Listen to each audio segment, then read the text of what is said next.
ನಮಸ್ಕಾರ. ಇವತ್ತು ಭಾನುವಾರ. ನನಗೆ ಇವತ್ತು ಸತ್ಸಂಗದ ಕ್ಲಾಸ್ ಇತ್ತು. ಇತ್ತೀಚಿನ ದಿನಗಳಲ್ಲಿ ಏನಾಗ್ತಿದೆ ಅಂತ ಹೇಳಿದ್ರೆ, ನಾನು ಕೇಳುವಂತಹ ಪ್ರಶ್ನೆಗಳಿಗೆ ನನಗೆ ಉತ್ತರವನ್ನ ಭಗವಂತ ಒಂದಲ್ಲ ಇನ್ನೊಂದು ರೀತಿಯಲ್ಲಿ ಬಹಳ ಬೇಗ ಬೇಗ ಕೊಡ್ತಾ ಇದ್ದಾನೆ.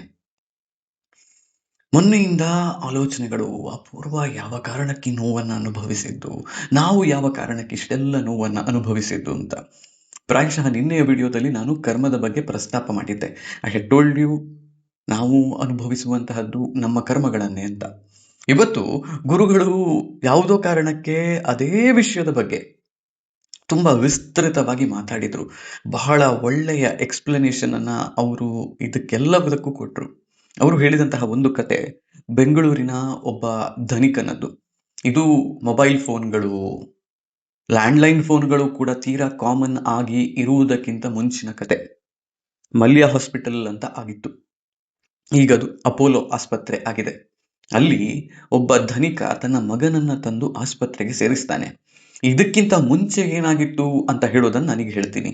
ಆ ಮಗು ಹುಟ್ಟಿದಾಗಿನಿಂದ ತುಂಬಾ ತೇಜಸ್ವಿಯಾಗಿತ್ತು. ಆ ಮಗುವಿಗೆ ಎಲ್ಲದರಲ್ಲೂ ಕೂಡ ಮೊದಲಿಗನಾಗುವಂತಹ ಉತ್ಸಾಹ ಮತ್ತು ಅದನ್ನೇ ಮಾಡ್ತಾ ಇದ್ದಂತಹದ್ದು. ಅಪ್ಪ ಅಮ್ಮನಿಗೆ ಛೇ, ಈ ಮಗು ಅಂತ ಹೇಳಿದ್ರೆ ಓ ಮೈ ಗಾಡ್ ಅಂತ ಹೇಳುವ ಹಾಗೆ, ಯಾವ ಜನ್ಮದ ಪುಣ್ಯ ಸಂಪಾದನೆಯ ಫಲವಾಗಿ ಈ ಮಗುವನ್ನ ಪಡೆದಿದ್ದೇವೆ ನಾವು ಅಂತ ಅವರು ಆಲೋಚನೆ ಮಾಡುವ ರೀತಿಯ ಆ ಮಗು ಇತ್ತು. 10-15 ವರ್ಷಕ್ಕಾಗಬೇಕಾದ್ರೆ ಎಜುಕೇಷನ್ನಲ್ಲಿ ಎಲ್ಲ ಮುಂದೆ ಎಲ್ಲವನ್ನೂ ಹೇಳಿದ ಹಾಗೆ ಕೇಳುವಂತಹ ಮಗು, ದೇವರಲ್ಲಿ ಭಕ್ತಿ, ನಂಬಿಕೆ, ಅಪ್ಪ ಅಮ್ಮನಲ್ಲಿ ಶ್ರದ್ಧೆ, ಹೀಗೆ 18 ವರ್ಷದವನಾಗ್ತಾನೆ. ಸ್ಕೂಲಿಗೆ ಫಸ್ಟ್ ರ್ಯಾಂಕ್ ಕೂಡ ಬರ್ತಾನೆ. ಕಾಲೇಜಿನಲ್ಲಿ ಫಸ್ಟ್ ರ್ಯಾಂಕ್ ಅನ್ನ ಪಡಿತಾನೆ. ಎಲ್ಲದರಲ್ಲೂ ಮುಂದಿರುತ್ತಾನೆ. 18ನೆಯ ಬರ್ತ್ಡೇ ಆದ ಕೂಡಲೇ ಶುರುವಾಗತ್ತೆ ಆ ಹುಡುಗನಿಗೆ ಹೇಳಲಿಕ್ಕಾಗದೆ ಇರುವಂತಹ ವೇದನೆ, ಮೈ ಕೈಯಲ್ಲಿ ನೋವು. ಅಪ್ಪ ಅಮ್ಮನಿಗೆ ಏನು ಮಾಡಬೇಕು ಅಂತ ಗೊತ್ತಾಗೋದಿಲ್ಲ. ಬೇಕಾದಷ್ಟು ದುಡ್ಡುಂಟು ಅವ್ರ ಹತ್ರ. ಆಸ್ಪತ್ರೆಗೆ ಕರ್ಕೊಂಡು ಹೋಗ್ತಾರೆ, ವೈದ್ಯರ ಬಳಿಯಲ್ಲಿ ತೋರಿಸ್ತಾರೆ. ಯಾವ ವೈದ್ಯರು ನೋಡಿದ್ರು ಕೂಡ ಏನು ತೊಂದರೆ ಕಾಣೋದಿಲ್ಲ. ಈ ಹುಡುಗನ ಆರೋಗ್ಯ ದಿನದಿಂದ ದಿನಕ್ಕೆ ಕಮ್ಮಿ ಹಾಕೊಂಡು ಹೋಗ್ತಾ ಇದೆ. ಆ ಕಾಲಕ್ಕೆ ISD ಕಾಲ್ಗಳನ್ನ ಮಾಡಬೇಕು, ಇಂಟರ್ನ್ಯಾಷನಲ್ ಕಾಲ್ಗಳನ್ನ ಮಾಡಬೇಕು ಅಂತ ಹೇಳಿದ್ರೆ ಕಾಲ್ ಬುಕ್ಕಿಂಗ್ ಮಾಡಬೇಕಾಗ್ತಿತ್ತಂತೆ. ಸ್ಯಾಟಲೈಟ್ ಕಮ್ಯುನಿಕೇಶನ್ ಮೂಲಕ, ಸ್ಯಾಟಲೈಟ್ ಫೋನ್ಗಳ ಮೂಲಕ ಮಾತಾಡಬೇಕಾಗ್ತಿತ್ತಂತೆ. ಅದನ್ನು ಕೂಡ ಬುಕ್ ಮಾಡ್ತಾರೆ. ಅಮೆರಿಕಾದಲ್ಲಿರುವಂತಹ ವೈದ್ಯರ ಹತ್ರ ಈ ಹುಡುಗನ ಮಾಹಿತಿಯನ್ನ ಕೊಡ್ತಾರೆ. ಏನೆಲ್ಲ ಮಾಡಬೇಕು ಅನ್ನೋದನ್ನೆಲ್ಲವನ್ನು ಕೇಳ್ತಾರೆ. ಯಾರು ಏನೇ ಮಾಡಿದ್ರು ಇವನು ಮುಂದಕ್ಕೆ ಹೋಗೋದಿಲ್ಲ. ಹೀಗಿದ್ದಂತಹ ಹುಡುಗ ಜೀವ ಶವವಾಗ್ತಾನೆ. ಅವನನ್ನ ಎತ್ತಿಕೊಂಡು ಕರ್ಕೊಂಡು ಹೋಗಿ ಮಲ್ಯ ಆಸ್ಪತ್ರೆಯಲ್ಲಿ ಅಡ್ಮಿಟ್ ಮಾಡ್ತಾರೆ. ಅಲ್ಲೂ ತುಂಬಾ ದಿನಗಳ ಕಾಲ ಇವನು ಮುಂದುವರಿಸಿಕೊಂಡು ಹಾಗೇ ಇರ್ತಾನೆ. ಅಪ್ಪ ಅಮ್ಮನಿಗೆ ದಿನನಿತ್ಯವೂ ಕೂಡ ಕಣ್ಣೀರು. ಏನು ಮಾಡಿದ್ರೂ ಕೂಡ ಮುಂದೆ ಹೋಗೋದಕ್ಕೆ ಸಾಧ್ಯವೇ ಇಲ್ಲ ಅಂತ ಹೇಳುವಂತಹ ಪರಿಸ್ಥಿತಿ. ಹುಡುಗ ಮಾತಾಡೋದು ನಿಲ್ಲಿಸ್ತಾನೆ, ವೇದನೆಯನ್ನ ಅನುಭವಿಸ್ತಾನೆ. ಇವರಿಗೆ ನೋಡಿದವರಿಗೆ ಏನು ಮಾಡಬೇಕು ಅಂತ ಗೊತ್ತಾಗೋದಿಲ್ಲ. ಹೀಗೆ ತಿಂಗಳುಗಳು, ವರ್ಷಗಳು ಕಳೀತಾವೆ. ಒಂದು ದಿನ ಅಪ್ಪ ಬಂದ ಕೂಡಲೇ ಮಗನ ಮುಖದಲ್ಲಿ ನಗು. ನಗಾಡಿದಂತಹ ಆ ಹುಡುಗ, ವರ್ಷಗಳ ಕಾಲ ಮಾತಾಡದೇ ಇದ್ದವನು, ಆ ದಿನ ನಗಾಡಿಬಿಟ್ಟು ಹೇಳ್ತಾನೆ, 63,40,500 ರೂಪಾಯಿ. ಲೆಕ್ಕ ಚುಕ್ತಾ ಆಯ್ತು, ಹೊರಡ್ತೀನಿ ನಾನು ಅಂತ. ಅಲ್ಲಿಗೆ ನಿಸ್ತೇಜವಾಗುತ್ತೆ ದೇಹ. ಅಪ್ಪನಿಗೆ ಶಾಕ್. ಇಷ್ಟು ವರ್ಷಗಳ ಕಾಲ ಮಗ ಮಾತಾಡಿರ್ಲಿಲ್ಲ. ಇದ್ದಕ್ಕಿದ್ದ ಹಾಗೆ ವೇದನೆಯಲ್ಲಿದ್ದವನು ಇಷ್ಟು ಖುಷಿಪಟ್ಟು ನಕ್ಕು ಹೊರಟಿದ್ದಾನೆ. ಏನಿದು ಕತೆ ಅಂತ ನರ್ಸನ್ನ ಕರೀತಾರೆ. ಕರೆದು ಅವಳು ಓಡಿ ಬಂದು ನೋಡ್ಬೇಕಾದ್ರೆ ಹುಡುಗನ ಜೀವ ಹೋಗಿದೆ. ಇವರಿಗೆ ಅವನು ಏನು ಹೇಳಿದ ಅನ್ನೋದು ಅರ್ಥ ಆಗಿರೋದಿಲ್ಲ, ಅರಿವಿಗೆ ಬಂದಿರೋದಿಲ್ಲ ಏನಾಗ್ತಿದೆ ಇದು ಅಂತ. ಆ ನಂಬರ್ ಇವರ ತಲೆಯಲ್ಲಿರುತ್ತೆ. ಡಿಸ್ಚಾರ್ಜ್ ಮಾಡಿಕೊಂಡು ದೇಹವನ್ನ ತಗೊಂಡು ಹೋಗ್ತಾರೆ. ಕ್ರಿಮೇಷನ್ ಆಗುತ್ತೆ. ಮಾರನೇ ದಿನ ಬರ್ತಾರೆ, ಬಿಲ್ ಕಟ್ಟಬೇಕು ಅಂತ ಹೊರಟಾಗ ಫೈನಲ್ ಬಿಲ್ ನೋಡಿ ಅವರಿಗೆ ಶಾಕ್ ಆಗುತ್ತೆ. 63,40,500 ರೂಪಾಯಿಗಳು. ಹೇಗಿದು?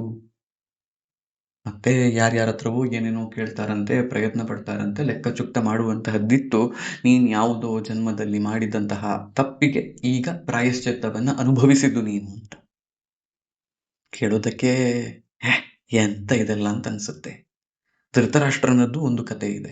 100 ಜನ ಮಕ್ಕಳನ್ನ 18 ದಿನದ ಅವಧಿಯಲ್ಲಿ ನಾನು ಕಳ್ಕೊಂಡೆ, ಕಾರಣ ಏನು ಅಂತ ಭಗವಂತನ ಹತ್ರ ಕೇಳ್ತಾನಂತೆ, ಶ್ರೀಕೃಷ್ಣ ಪರಮಾತ್ಮನ ಹತ್ರ.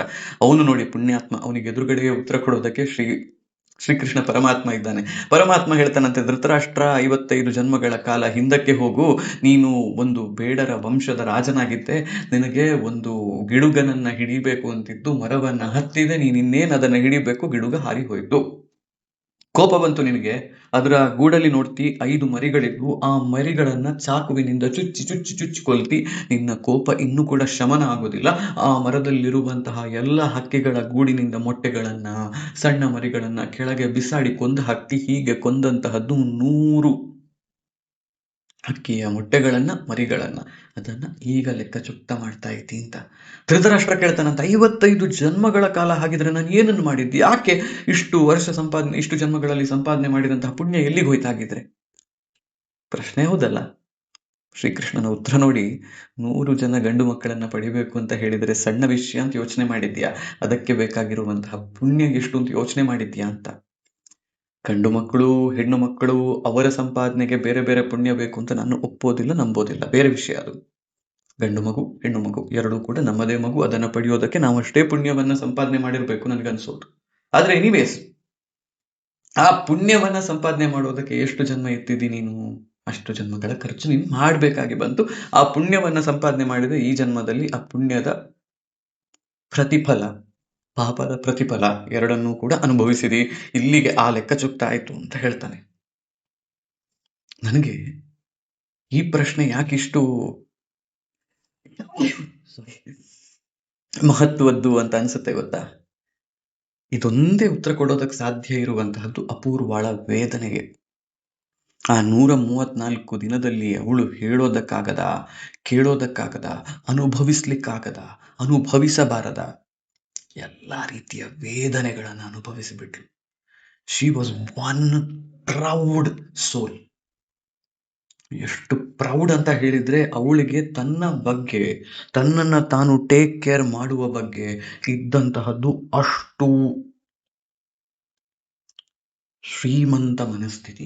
ಯಾರು ಯಾವ ಕೆಲಸವನ್ನು ನನ್ನದನ್ನ ಮಾಡಬಾರ್ದು. I am extremely independent. ಆಗದೇ ಇದ್ದಾಗ, ಸಣ್ಣ ಮಗು ಇದ್ದಾಗಲೂ ಕೂಡ ಮಗಳ ಕೆಲಸವನ್ನ ನಾನೇ ಮಾಡ್ಬೇಕು, ಯಾರು ಬೇಡ, ಬೇರೆಯವ್ರು ಯಾಕೆ ಮಾಡಬೇಕು? ನನ್ನ ಮಗು, ನನ್ನ ಕೆಲಸ ನಾನೇ ಮಾಡ್ತೀನಿ.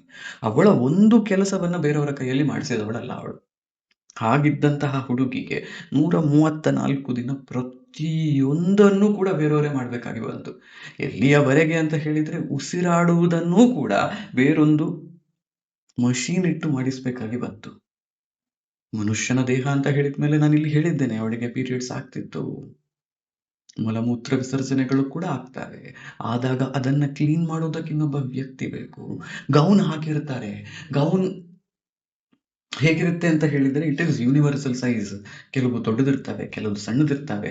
ಗೌನ್ ಹಾಕಿದ ಮೇಲೆ ಆ ಗೌನ್ ದೇಹದಲ್ಲಿ ಕೆಲವೊಮ್ಮೆ ನಿಂತಿರೋದಿಲ್ಲ, ಜಾರುತ್ತೆ, ಪ್ರೈವೇಟ್ ಪಾರ್ಟ್ಗಳು ಎಕ್ಸ್ಪೋಸ್ ಆಗ್ತವೆ. ಅದನ್ನ ಮುಚ್ಚಿಡುವಂತಹ ಕೆಲಸ ನನ್ನದು, ನನ್ನ ತಂದೆಯದ್ದು.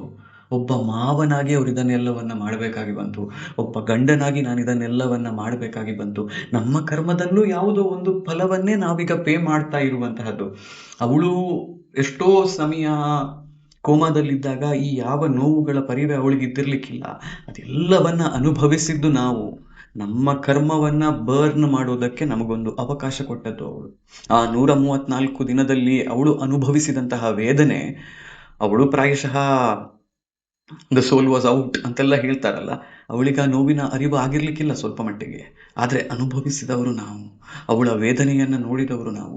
ಪೋಸ್ಟ್ ಮಾರ್ಟಮ್ ಮಾಡೋದಕ್ಕಿಂತ ಮುಂಚೆ ಕೊನೆಯದಾಗಿ ವಿಟ್ನೆಸ್ ಅಂತ ಹೇಳಿ ಮಾವನನ್ನು, ಗಂಡನನ್ನು ನಿಲ್ಲಿಸಿದ್ರು. ಮಾವ ಅಂತ ಹೇಳಿದ್ರೆ ನನ್ನ ಅಪ್ಪನನ್ನು, ನನ್ನನ್ನು ನಿಲ್ಲಿಸಿದ್ರು.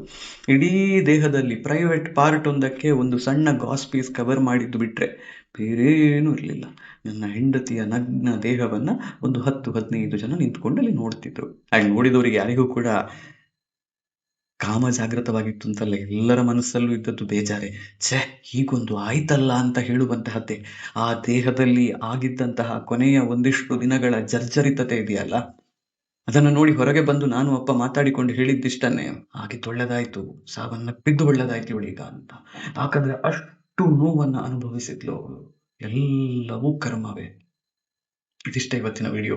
ಕೆಳಗೆ ದೇವರ ಪೂಜೆ ಆಗ್ತಿದೆ, ಆರತಿ ಆಗ್ತಿದೆ. ಏನ್ ಹೇಳುವುದು, ಇದಕ್ಕಿಂತ ಹೆಚ್ಚು ಹೇಳೋದಕ್ಕೇನಿಲ್ಲ. I don't want to be sounding cynical or something like that, but nature has its own weighing scale. ಯಾರಿಗೂ ಏನು ಹೆಚ್ಚು ಸಿಗೋದಿಲ್ಲ, ಯಾರಿಗೂ ಏನು ಕಮ್ಮಿಯೂ ಸಿಗೋದಿಲ್ಲ. ನಾವು ಮಾಡಿದ್ದಕ್ಕೆ ನಾವು ಅನುಭವಿಸ್ತೇವೆ ಈ ಜನ್ಮದಲ್ಲಿ, ಜನ್ಮಾಂತರದಲ್ಲಿ ಅಷ್ಟೇ. ಆದ್ರೆ ಈ ಕರ್ಮಗಳಿಂದ ಹೊರಗೆ ಬರೋದಕ್ಕೆ, ಈ ಕರ್ಮಗಳನ್ನ ಕಮ್ಮಿ ಮಾಡಿಕೊಳ್ಳೋದಕ್ಕೆ, ಕಾನ್ಶಿಯಸ್ ಲಿವಿಂಗ್ ಅನ್ನ ಅಳವಡಿಸಿಕೊಳ್ಳೋದಕ್ಕೆ ವಿಧಾನಗಳು ಇದ್ದಾವೆ.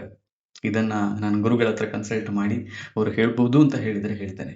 ಗುರುಗಳ ನಂಬರ್ ಕೊಡಿ, ಅವ್ರ ಹತ್ರ ಮಾತಾಡಬೇಕು, ಅವರನ್ನ ಭೇಟಿ ಮಾಡಬೇಕು ಅಂತೆಲ್ಲ ಹೇಳುವವರಿಗೆ ಮತ್ತೆ when your time comes you will find a guru. ನಾನು ಹೀಗೆ ನಿಮ್ಮ ಕಥೆಯನ್ನ ಹೇಳ್ತಿದ್ದೇನೆ ಗುರುಗಳೇ, ನಿಮ್ಮ ನಂಬರ್ ಕೊಡಬಹುದಾ ಅಂತ ಕೇಳಿದ್ದಕ್ಕೆ ಅವರಿಂದ ಉತ್ತರ ಬರಲಿಲ್ಲ. ಬೇರೆಲ್ಲ ಪ್ರಶ್ನೆಗಳಿಗೆ ಉತ್ತರಿಸ್ತಾರೆ ಅವರು. ಆ ಉತ್ತರ ಬರಲಿಲ್ಲ ಅಂತ ಹೇಳಿದ್ರೆ that means the time has not arrived yet. ಹಾಗೆ ಹೇಳಿದಾಗ್ಲೂ ಕೂಡ ಯಾರೋ ಒಬ್ಬ ಪರ್ಸನಲ್ ಆಗಿ ಕೇಳುವಾಗ ನಾನು ಅದನ್ನ ಅವ್ರಿಗೆ ಕೇಳಿದ್ರೆ ಆ ವ್ಯಕ್ತಿಯ ಸಮಯ ಬಂದಿದೆ ಅಂತ ಹೇಳಿದ್ರೆ ಖಂಡಿತ ಅವರು ಉತ್ತರವನ್ನ ಕೊಡ್ತಾರೆ. So what I want to tell here is, ಒಂದು ಜನರಿಗೆ ಕಮೆಂಟ್ ಹಾಕಿ ಗುರುಗಳ ನಂಬರ್ ಕೊಡಿ, ಗುರುಗಳನ್ನ ಕಾಂಟ್ಯಾಕ್ಟ್ ಮಾಡೋದು ಹೇಗೆ ಅಂತ ಹೇಳಿದ್ರೆ ನಿಮಗೆ ಅದನ್ನು ಕೊಡೋದಕ್ಕೆ ನನಗೆ ಸಾಧ್ಯವೂ ಇಲ್ಲ.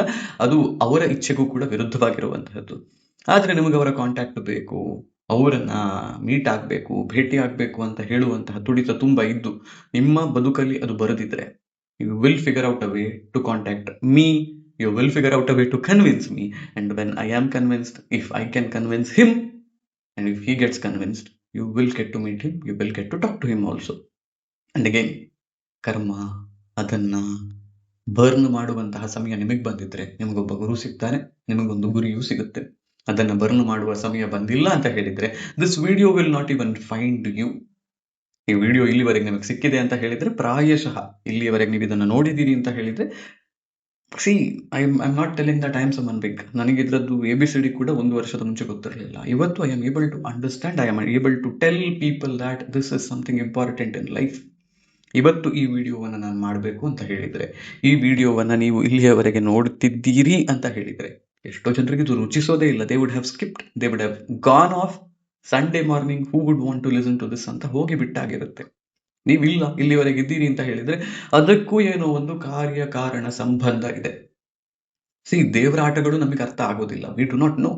There were no means of communication like this before.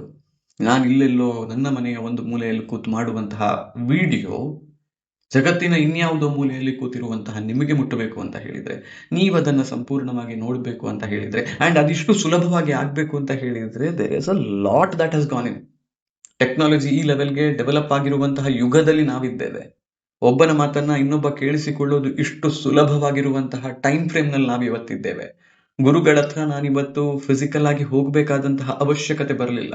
ನಾನು ಆ ಸತ್ಸಂಗವನ್ನ ಅಟೆಂಡ್ ಮಾಡಿದ್ದು ಕೂಡ ಝೂಮ್ ಕಾಲ್ ನ ಮುಖಾಂತರ. ಇಷ್ಟೆಲ್ಲ ಆಗ್ಬೇಕು ಅಂತ ಹೇಳಿದ್ರೆ there is a lot that goes in. There is a lot that we need to be grateful about. ಈ ಕಾಲಘಟ್ಟದಲ್ಲಿ ಈ ರೀತಿಯ ಮೀಡಿಯಾ ಪ್ಲಾಟ್ಫಾರ್ಮ್ಗಳ ಮುಖಾಂತರ ಈ ರೀತಿಯ ವಿಚಾರಗಳನ್ನು ಹಂಚಿಕೊಳ್ಳೋದಕ್ಕೂ ನಮಗ್ ಪುಣ್ಯ ಬೇಕು, ಕೇಳಿಸಿಕೊಳ್ಳೋದಕ್ಕೂ ನಮಗೆ ಪುಣ್ಯ ಬೇಕು. ಎಲ್ಲವೂ ಕೂಡ ಮ್ಯಾಚ್ ಆಗಿರುವಂತಹ, ಇಂಟರ್ಸೆಕ್ಟ್ ಆಗಿರುವಂತಹ ಕಾಲಘಟ್ಟದಲ್ಲಿ ನಾವಿದ್ದೇವೆ. But are distractions are also too much. ಸರಿಯಾದ ದಾರಿಯಲ್ಲಿ ಹೋಗ್ಬೇಕು ಅಂತ ಹೇಳಿದ್ರೆ ಡಿಸ್ಟ್ರಾಕ್ಷನ್ಸ್ ಇರಬಾರ್ದು, ಬಟ್ ಬೇಕಾದಷ್ಟು ಡಿಸ್ಟ್ರಾಕ್ಷನ್ಸ್ ಇವತ್ತು ಎಲ್ಲ ರೀತಿಯಲ್ಲೂ ಇದ್ದಾವೆ. But if you watched this so far, you are in the right path. I hope that you find your peace. I hope that you find your guru and a way to burn your karma as well.